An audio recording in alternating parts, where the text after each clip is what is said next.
Dengan memahami siam dan qiyam ini, mudah-mudahan puasa kita menjadi ibadah yang diterima oleh Allah. Mengapa kita puasa? Pertama, kerana nak menghayati kehidupan orang yang lebih susah daripada kita. Orang miskin dia cakap, apa kita nak makan? Orang kaya, kat mana kita nak makan? Orang politik, siapa kita nak makan? Tapi bukan itulah, tu tak cerita lah. Satu nombor dua je, nombor tiga tu buang. Delete. Gurau ya tuan-tuan.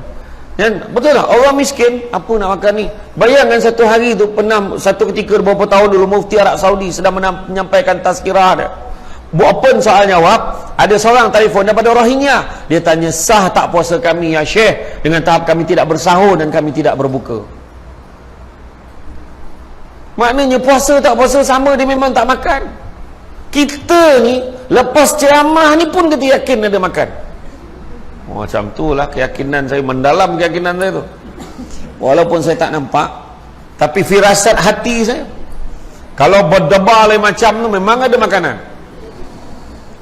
Walaupun ada ayat-ayat amaran dah keluar, minta maaf kalau tak cukup, kan dah keluar dah kan. Tapi kita kena redha. Kedai kat luar banyak, betul tak? Tak ada hal tu dah. Ada rezeki adalah tuan-tuan. Pertama, menghayati hidup orang kurang nasib baik. Yang kedua, mendidik diri kita mengawal hawa nafsu. Dan yang ketiga, menyucikan jiwa kita dengan menyuburkan sifat pemaaf, jujur dan bertolak ansur. Itu dia. Jadi, apakah maksud takwa? Takwa ni pula adalah merupakan istilah yang sering disebut dalam ibadah. Orang bertakwa akan mendapat banyak kemuliaan, baik di dunia maupun di akhirat. Perintah takwa dalam Al-Quran ada disebutkan dalam surah Al-Ma'idah ayat 35. Wahai orang-orang beriman, bertakwalah pada Allah dan carilah jalan yang mendekatkan diri kepadanya, dan berjihadlah pada jalannya supaya kamu mendapat keberuntungan. Surah Al-Ma'idah ayat 35. Ada pandangan ulama menyatakan takwa itu adalah sami'na wa ata'na. Kan? Kami dengar dan kami taat. Kami patuh. Kan? Menjadikan kita orang, bila kita takwa, maka kita lebih taat kepada Allah. Menurut bapa ulama, kan, takwa dapat difahami sebagai usaha, upaya membersihkan diri daripada dosa-dosa sebelumnya. Dan kemudian kita meninggalkan segala larangan-larangan Allah. Itu dia. Itu takwa.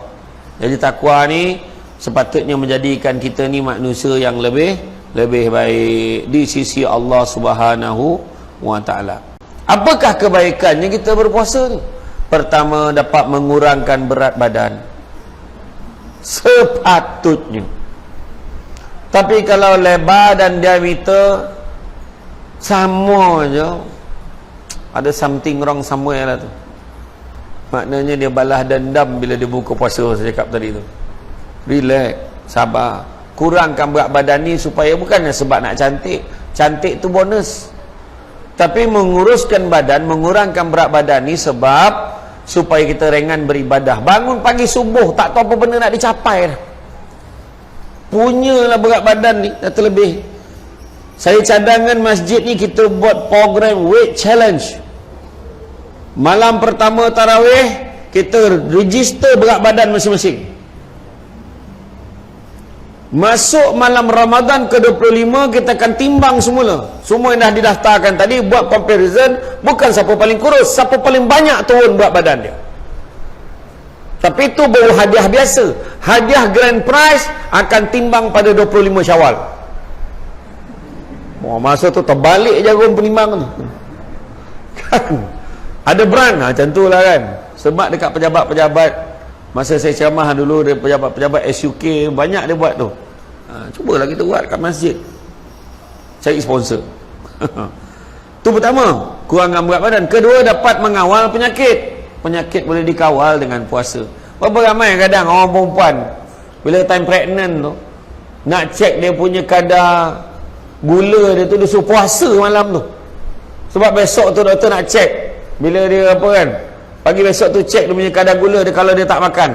Macam mana dia punya kadar? Tengok, mana puasa juga. Nampak? Dia dapat mengawal penyakit. Penyakit darah tinggi pun kurang sebab dia tak terperanjat. Dia bulan lain nak marah, kau pasal lambat, kau ni kenapa marah nak? Aku tampar kau ni nasib kau ni. Geram tu aku tengok dia kat tu. Sampai bulan puasa, bang, anak kita lambat balik bang. Biarlah. Abang tak marah ke bang, dia lambat ni? Biarlah, kejap ni balik, biarlah. Cakap dengan dia, jangan lambat lagi. Macam tu je. Tak teraya. Kan? Ada orang macam tu. Yang ketiga, dapat mengurangkan tekanan darah tinggi. Yang keempat, dapat meredakan, memberi rehat kepada sistem penghadaman. Dan kemudiannya dapat mengawal stres. Mengapa langsung tak boleh makan? Wah, besar. Sebab bila kita tak makan, kita lihat nafsu hanya boleh dikawal dengan lapar. Waktu Allah cipta nafsu, Allah tanya, kau siapa, aku siapa? Aku, engkau, sombong nafsu ni. Allah bakar dia. Allah perintahkan nafsu ni dibakar 100 tahun. Dah bakar, bawa keluar balik. Aku siapa, kau siapa? Aku, kau. Sombong lagi. Kemudian Allah Ta'ala arahkan, diletakkan di tempat sejuk selama 100 tahun. Bawa keluar balik. Aku siapa, kau siapa? Aku, kau. Kemudian Allah Ta'ala perintahkan agar nafsu ini dilaparkan selama 100 tahun. Supaya Allah Ta'ala tanya, aku siapa, kau siapa? Sesungguhnya aku adalah nafsu dan kau adalah Tuhanku. Nafsu kalah dengan lapar. Dan satu lagi, rupa-rupanya nafsu ni pun ada HQ, headquarters dia. Dekat mana ibu pejabatnya? Di perut. Itu sebabnya kita kena kawal.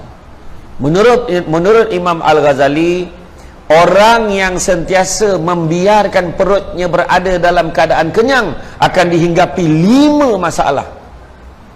Pertama, dia akan mudah ingkar kepada Allah. Orang yang terlalu kenyang, dia duduk kat ruang tamu, makan tersanam macam ni, dia pandang kipas, satu kipas nampak 3. Yang bini dah siap pakai telekung dah. Abang, tak tarawih ke? Jalan dulu. Dia suruh jalan dulu. Maka ada harapan dia tak pergi. Jadi bini dia balik daripada masjid, tengok suami terbongkang, terkorban di ruang tamu, mengangkang, tak semayang. Bukan hanya tak tarawih, tak maghrib, tak isyak, tidur kat depan tu sebab terlalu kenyang. Yang kedua, kata Imam Al-Ghazali, orang yang membiarkan perut dia terlalu kenyang, dia susah nak fikir pasal orang lain sebab dia anggap orang lain kenyang macam dia. Yang ketiga, Imam Al-Ghazali kata, orang yang membiarkan perut yang terlalu kenyang, dia susah nak terima nasihat daripada orang lain. Dia suka hati aku lah, pahala kata. Dia susah nak dengar nasihat orang-orang yang baik, orang-orang yang soleh. Keempat, kata-katanya menyakitkan hati orang. Dia jarang nak jaga hati orang. Dia suka hati aku lah, yang penting aku dah settle. Kau cemburu, kau jealous, pahal. Tu cakap orang kenyang. Dan yang kelima, laju mana kakak? Sampai tak salin? Sampai. Dan yang kelimanya adalah orang yang membiarkan perutnya terlalu kenyang akan mudah dihinggapi penyakit. Tu dia.